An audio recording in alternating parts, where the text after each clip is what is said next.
Hello fans of Blizzard Entertainment franchises. I myself am a big fan of the Warcraft franchise, and played countless hours in Warcraft 3 and World of Warcraft. Today I'd like to talk about the fiasco that occurred during BlizzCon 2018's opening ceremony with Diablo Immortal, and why this incident should be of concern for any fan of a Blizzard franchise. To start off with, all of Blizzard Entertainment's products in the past have started off as PC games. Some of the games have been ported to consoles and mobile, but the fans of Blizzard Entertainment can be generally described as fans of PC gaming. Almost every year, there is a gaming convention for Blizzard fans called BlizzCon that is hosted by Blizzard Entertainment, and Blizzard sells tickets. And this year, before BlizzCon, Blizzard hyped up Diablo fans. They essentially hyped up fans to buy more tickets to their gaming convention by baiting Diablo fans with a chance to be present during a big Diablo reveal. A PC game reveal, since the convention is ran by Blizzard, which produces PC games. I think everyone can understand that is a reasonable assumption. On top of that, Blizzard tends to cycle through their franchises for new game releases, and the last media addition to the Diablo franchise was the Reaper of Souls expansion for Diablo 3 in 2014. So Diablo fans were looking forward to a new entry in the series already. And the Blizzard announcement got them all thinking about a Diablo 4 or a Diablo 2 remaster announcement at BlizzCon 2018. And of course, any fan of a Blizzard franchise knows by now about the Diablo Immortal phone game announcement that closed out the BlizzCon opening ceremony. And the reveal at the end is supposed to be the big headline feature of BlizzCon. So Blizzard Entertainment hyped up PC gaming fans to buy tickets using Diablo, a beloved franchise that hadn't gotten any serious entries in over 4.5 years, and then announced a phone game as the big reveal at a convention for PC gamers.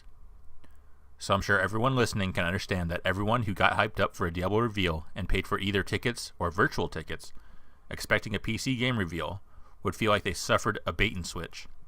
And yet Blizzard had the gall to expect that the mobile game reveal would not cause hard feelings.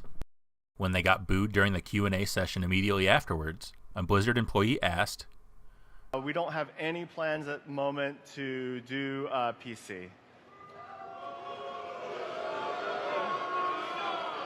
Do you guys not have phones? Yeah.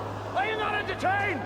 However, the problem was not whether the fanbase had phones, but rather that Blizzard Entertainment was so out of touch with their consumers. On top of that, Blizzard Entertainment has a few notable reputations. One reputation being that the company only puts out quality games, and as proof of that, have actually canceled multiple nearly completed games for not meeting their lofty standards. It's ready when it's ready is nearly the company motto. Yet they released the most recent World of Warcraft expansion Battle for Azeroth in an incomplete state, to the point where players are calling it Beta for Azeroth. Another reputation being that they are incredibly protective of their intellectual properties. Yet now they have outsourced the Diablo franchise to a Chinese company called NetEase that has a poor reputation for putting an egregious amount of microtransactions and pay-to-win in their mobile games. And lastly, after their parent company Vivendi merged with Activision in mid-2008, Blizzard has a reputation for claiming that the money-hungry Activision has no say in Blizzard Entertainment's decisions. However, now that the PC gaming company has announced their plans to release a Diablo casino in China, even the most devout fans of Blizzard Entertainment are putting two and two together and not liking the result. That result being that Blizzard Entertainment's reputation is no longer credible. But worse than that is the censorship coming from Blizzard itself. They muted the last 10 minutes of the Diablo Immortal Q&A on the virtual ticket after people at BlizzCon started booing. The Diablo Immortal trailer on YouTube had over 100,000 dislikes removed and over 15,000 comments deleted or muted. They are choosing not to listen to the disapproval rife within their Diablo community. Take a look at this. They have over 500,000 dislikes, and that is after removing over 100,000 dislikes. However, the censorship of Diablo Immortal is not the first case of Blizzard censoring fan feedback. During the run of the Battle of Azeroth beta, a period of time before the release of the game where players are allowed to try the game in its unfinished state to help the devs iron out issues before the official expansion release, BFA beta forum moderators regularly deleted well-thought-out posts from players detailing the problems that weren't fixed and that popped up during the release. Yet Blizzard has said they got zero constructive feedback during the beta. Before the Diablo Immortal censorship, it could have been argued that it was just a specific World of Warcraft team within Blizzard that was being disingenuous. But I think it is now apparent that dishonesty is a company-wide policy, which is why any fan of a Blizzard franchise should be scared. I say Blizzard franchise and not Blizzard Entertainment because it is hard to believe that any PC fans right now are a fan of the company as a whole and are just hoping their personal, beloved franchise isn't on the chopping board next. Check out this snippet from a recent Blizzard interview. We have many of our best developers now working on new mobile titles across all of our IPs.